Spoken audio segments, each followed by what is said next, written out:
Zaggle joining us on the show. And Avinash, hi, morning. Thanks so much for your time. Give us a little bit more details in terms of your recent tie-up with Blinkit, in terms of Zaggle Zoya's platform. What kind of services are you going to be offering? What is the collaboration here? Good morning. Thank you for having me on the show. So Blinkit is a customer with whom we've done a sizable amount of business in the last year and a half or so. And now we are extending the platform for being able to enable their utility bill payments. So Zoya is our procure to pay accounts payable platform, which allows you to make a lot of different types of payouts. Within that, there are, use cases like your regular vendor payouts, petty cash, utility bill payments, rent payments. And now we have enabled the utility bill payments as well for them. So that expands the scope. As Blinkit has so many dark stores, utility bill payments, digitization of that has been a key focus for the Blinkit management. Okay, so that's the take coming on that. And I understand you've already had existing tie-ups with Zomato. Let's talk about your recent order wins. Other than that, you've signed a 3-year contract with Pernod Ricard, 2-year contract with Suryodaya Small Finance Bank as well. So lots has been happening. Give us any sense on how these are going to be affecting your financials and what's growing more in the pipeline. Yeah, there's a lot growing in the pipeline. There's a lot that's happening as well. We've actually started to announce select opportunities which we see as strategically important for the organization. So we recently also signed up with Standard Chartered Bank. Suryodaya Bank was one more. We did Pernod Ricard, as you said. A lot of opportunities are opening up in new use cases like tax payments, excise payments, etc. Pernod Ricard, a lot of their incentive programs, dealer incentive programs, reward programs are going to run through our platform as well. So there's a holistic approach with corporates where we can go and say, what are the multitude of problems that we can solve for you through our platform and just enable those solutions. So it's become much easier for us to cross-sell because it's a single platform. It's almost, I wouldn't say a switch of a button, but close to switch of a button to enable some of these modules.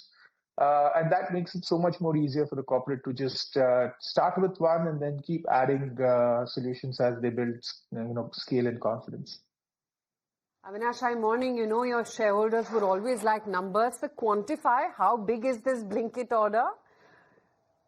I should see again the nature of our business is such that we can't ascertain the amount of revenue that we will make exactly simply because it depends on how much the corporate spends. As you know, we make money in 2 ways. One is our software fees, which is reasonably predictable, but there also how many stores, how many users. Those are things which are dependent on the customer. And then, of course, the important piece that also comes in is through the quantum of transactions.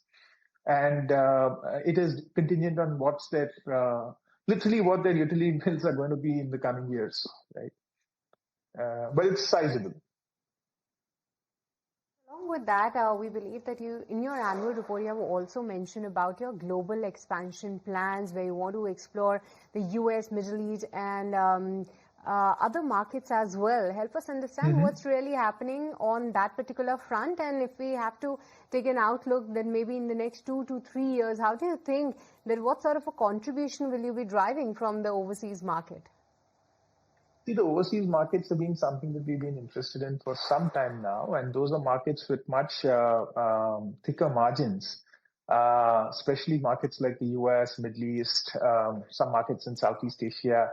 So we are looking at entering those markets in a strategic way through partnerships. US could be an interesting space for us, but we just want to take it a little slow with the US, given that it's a new day every day in the US.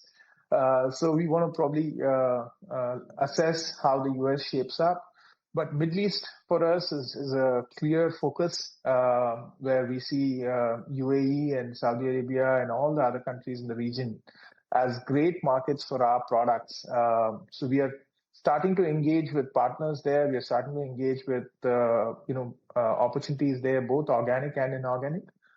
Similarly, looking at some interesting opportunities in Southeast Asia, looking at markets like Philippines. And we are leveraging here our partnership with MasterCard and Visa to be able to make entry in some of these markets. Sectorally, would you say that BFSI continues to be the largest revenue contributor for you, or do you see that trend change?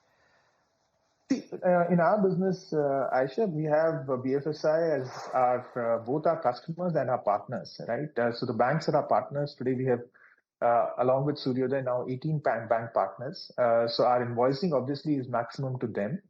BFSI is also a strong customer base, including insurance and BFCs. But ITES has historically been our biggest, customer. Now the new age companies like Blinkit and others have started to really contribute in a big way as well. So those are the kind of things that we are, focusing on. You, in your annual report, also talked about exploring a high potential spend category, foreign currency. What exactly is in the works? If you could just give some color. Yes, so forex is a area which has large profit pools even today. The average cost of a remittance worldwide is still 7 to 8%, and that's sizable. In certain markets it's higher, right?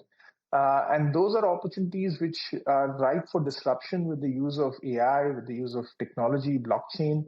And those are things which we are really eyeing because those are very sustainable, profit pools.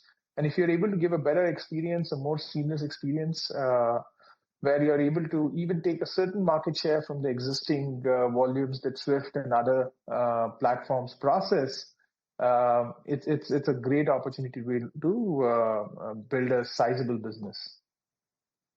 And Avinash, let's talk about financials, and let's talk about how the quarter is shaping to be, because in the first quarter, you've had a very good quarter. In quarter one, good numbers is something we've seen on the revenue front as well. Is quarter two going to be similar, or is it going to be better than quarter one? If you could just give us some idea about how the quarter is shaping up. See, I can't divulge too much, but I can tell you quarter two, we are very happy with the way it's progressing. So numbers, we believe would be better than Q1 in terms of absolute numbers. Definitely, it's much better. But even relatively speaking, YOY, we expect, margins also to, be good, and top line growth to be very, very comforting. Before we let you go, I was just interested to understand that how is AI making a difference to your business? And since you keep talking to a lot of customers, what sort of interest they are showing in AI, and what specifically is the need looking like? The AI is disrupting in two ways, right? One is what we are doing internally in terms of our chatbot, which is called Rajbot. We have co-pilots today for all our tech professionals, which basically leverage AI to be able to make their deliverables faster, better. We are also now exploring a lot of conversations with companies that we are engaging in. Our customers, very large customers, massive groups who are looking to completely transition from their old ways of doing things to AI-led. So it's like a, skip the landline, go to the mobile sort of a thought process that a lot of these companies, and I'm talking of large conglomerates here, large Indian conglomerates, who are seriously looking at doing that. And some of our acquisitions like Dice really help us get the cutting edge there because they built some fabulous capabilities on AI and they continue to invest there. That's something which we are going to offer to our customers also in a big way in the coming days. Okay, Avinash, thank you so much for your time, and thanks so much for speaking so candidly about what lies ahead for Zaggle. And of course, we hope to interact with you further as well. Well, more of these M&As of yours in the pipeline right now that you just spoke about, they come to fruition as well. Thanks so much for your time. Thank you.